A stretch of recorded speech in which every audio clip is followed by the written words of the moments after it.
एक छोटा सा कस्बा, एक शांत गली और इसी गली से उठी एक ऐसी चर्चा जिसने जांच एजेंसियों में हड़कंप मचा दिया है। शामली जनपद के झिंझाना थाना क्षेत्र का 20 साल का आजाद शेख इस समय आतंकी कनेक्शन के शक के घेरे में है और गुजरात एटीएस ने उसे आतंकी साजिश के तार रचने की आरोप में गिरफ्तार किया है। एक शांत सा कस्बा, एक शांत सी गली और इसी गली से चर्चा में आया एक ऐसा नाम जिसने हर किसी का ध्यान इस जगह की ओर खींच दिया है, जिसने सुरक्षा एजेंसियों की नींदें उड़ा दी हैं। झिंझाना कस्बे का जब नाम आता है तो जहन में एक ऐसे कस्बे का नाम आता है जो बिल्कुल शांत है, जहां मदरसों की आवाजें आती हैं, बाजार की हलचल है और रोजमर्रा की दिनचर्या है। लेकिन अब यही कस्बा राष्ट्र विरोधी साजिशों के केंद्र में खड़ा है। गुजरात एटीएस ने हाल ही में 3 संदिग्ध लोगों को गिरफ्तार किया है, जिनमें से एक जो युवक है वो इसी कस्बे का रहने वाला है और इसकी उम्र है केवल 20 साल। परिवार कह रहा है कि उनका बच्चा सीधा है, वो निर्दोष है, उसे फंसाया जा रहा है। लेकिन सुरक्षा एजेंसियों का, जांच एजेंसियों का कहना है कि उसके संपर्क मामूली नहीं है। ये जो संपर्क हैं वो सीधा सीमा पार तक जाते हैं। नमस्कार, आप देख रहे हैं अमर उजाला और मैं हूं आपके साथ डिंपल सोई।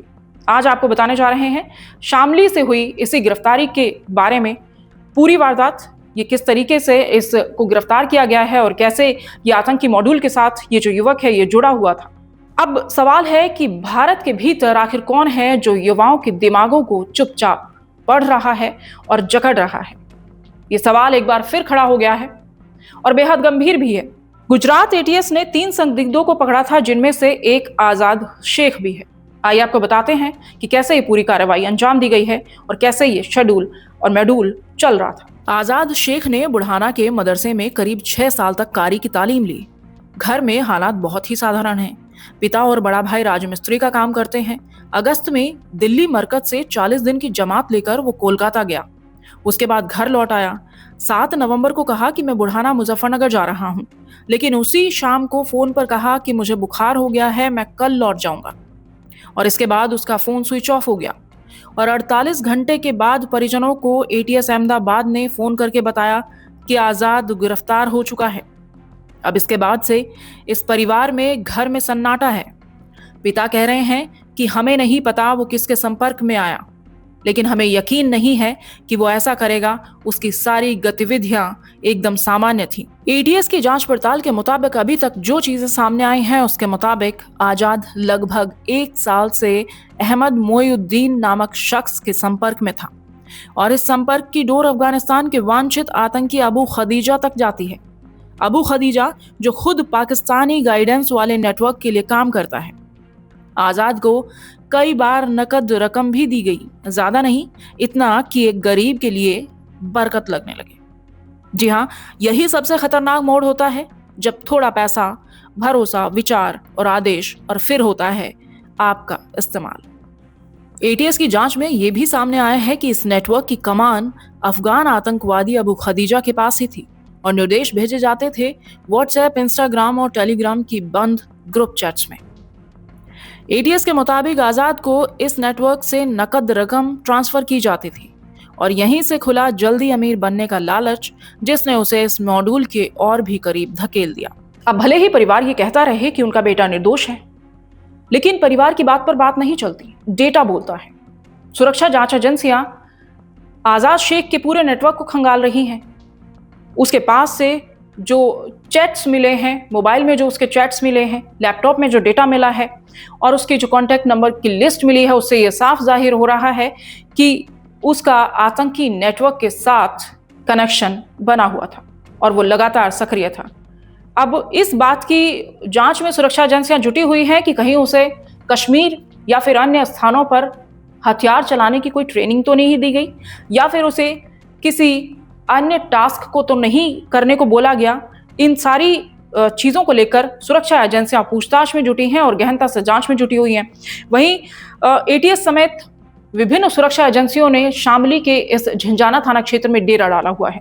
ये ऐसा पहला मामला नहीं है जब इस तरह से युवक की गिरफ्तारी आतंकी कनेक्शन को लेकर हुई हो। इससे पहले भी आतंकी नेटवर्क के निशाने पर शामली का कैराना, कांधला और अब झिंझाना ये रहे हैं। ये कहानी सिर्फ एक युवक की नहीं है, ये कहानी है कि कैसे सोशल मीडिया की एक स्क्रीन के पीछे एक पूरी विचारधारा को तैयार किया जा रहा है और ये खतरा है। ये सब हमारे बिल्कुल आसपास हो रहा है। जरूरत है तो अलर्ट रहने की। अहमदाबाद एटीएस की पूछताछ में झिंझाना के आजाद और अन्य आरोपियों ने ऐसा खुलासा किया है जिसने सुरक्षा एजेंसियों की चिंता बढ़ा दी है। पूछताछ में सामने आया कि पाकिस्तान के आतंकी अब अफगानिस्तान के युवाओं को अपने साथ जोड़कर भारत में दहशत फैलाने की बड़ी साजिश रच रहे हैं। इसी नेटवर्क के संपर्क में रहने वाला झिंझाना का आजाद एक बार फिर शामली जिले को शर्मसार कर गया है। एटीएस अहमदाबाद के डीएसपी हर्ष कुमार के मुताबिक आजाद और सुहेल गिरफ्तार अहमद मोइद्दून के संपर्क में पिछले 1 साल से थे। दोनों को अहमद के माध्यम से कई बार नकद रकम भी दी गई थी और यह पूरा नेटवर्क व्हाट्सएप, इंस्टाग्राम और टेलीग्राम पर सक्रिय था। जांच में यह भी सामने आया कि अफगानिस्तान का वांछित आतंकी अबू खदीजा पाकिस्तान के आतंकियों से मिलने वाले निर्देश इन्हीं के माध्यम से भारत में पहुंचा रहा था। अहमदाबाद में तीनों की मुलाकात तय थी, जहां से आगे की योजना पर काम होना था।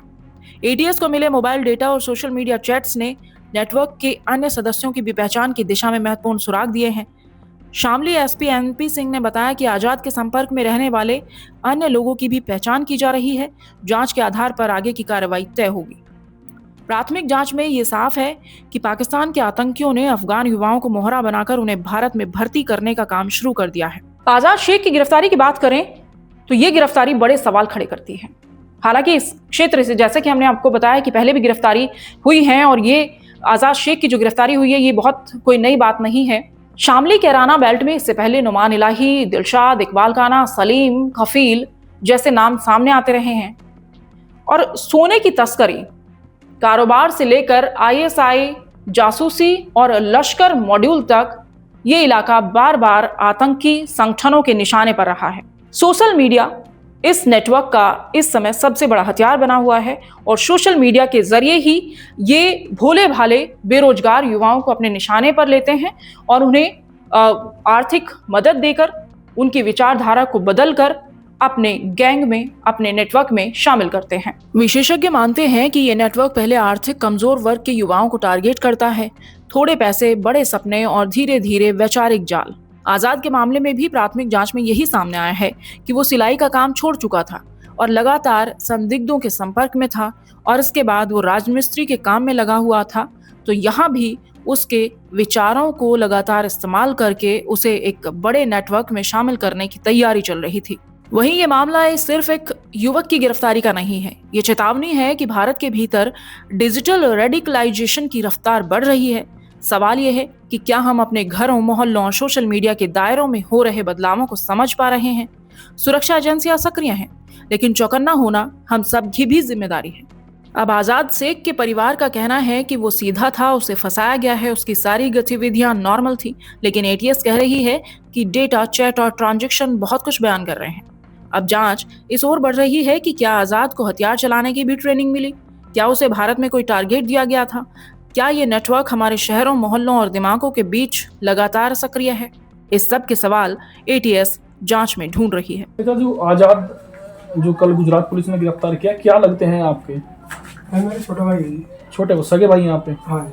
अच्छा, कैसे आपको पता लगा वहाँ पे और कब घर से गया था वो? 7 तारीख में गया था जी, 3 बजे यहाँ से। अच्छा। केला बुढ़ाने जाऊँ दर्शन में। फिर वो बुढ़ाने हमने रात को फोन करा मेरी वाइफ ने, तो उन्होंने उसने कहा मेरे बुखार है, सुनी बात करूँगा।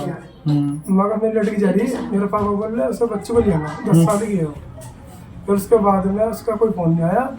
फिर कल मैं शादी में जा रहा था दिल्ली, तो मेरे पे वहाँ से गुजरात से फ़ोन आया, ये लगे तुम्हारा भाई गिरफ्तार कर लिया है, गिरफ्तार कर दिया उसने।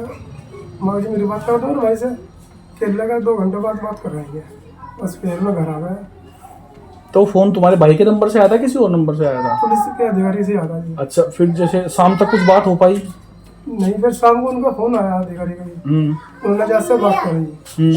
उन्होंने कहा आजाद ने मेरे कपड़े लेना, बस इतनी बात हुई।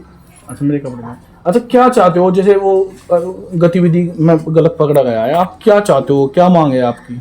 जी हमारी मांग है, अगर देश के हित में गलत काम किया उसने तो हम उसके साथ नहीं है, उसके साथ नहीं है। अगर मेरा भाई सही है, हम उसे इंसाफ चाहिए। इंसाफ चाहते हो? हाँ। विशेषज्ञों से जब इस बारे में बात की गई तो उनका कहना था कि भर्ती किसी मदरसे से नहीं होती, किसी मजहब से नहीं होती, बल्कि भर्ती होती है कमजोर मन से, कमजोर हालातों से और जल्दी तरक्की के लालच से। और ये लालच सोशल मीडिया पर 5 सेकंड में परोसा जा सकता है। आजाद की कहानी किसी भी कस्बे में, किसी भी परिवार में दोहराई जा सकती है। आज सवाल ये नहीं है कि आजाद दोषी है या नहीं, बल्कि सवाल है कि ऐसे नेटवर्क हमारे युवाओं तक आखिर पहुंच कैसे रहे हैं। क्या हम ये समझ पा रहे हैं कि अब खतरा सरहदों से नहीं, सीधे हमारे मोबाइल की स्क्रीन से आ रहा है? सोचिए, क्योंकि जवाब जानना जरूरी है। आज आजाद हो सकता है फंस गया हो, लेकिन कौन था जिसने उसे फंसाया होगा? अगला कौन होगा? क्योंकि एजेंसियां सिर्फ गिरफ्तारी कर सकती हैं, सतर्क हमें रहना है। अपनी राय कमेंट बॉक्स में हमें जरूर बताएं। फिर हाजिर होंगे नई वारदात के साथ, नई क्राइम स्टोरी के साथ। आज्ञा दीजिए, नमस्कार।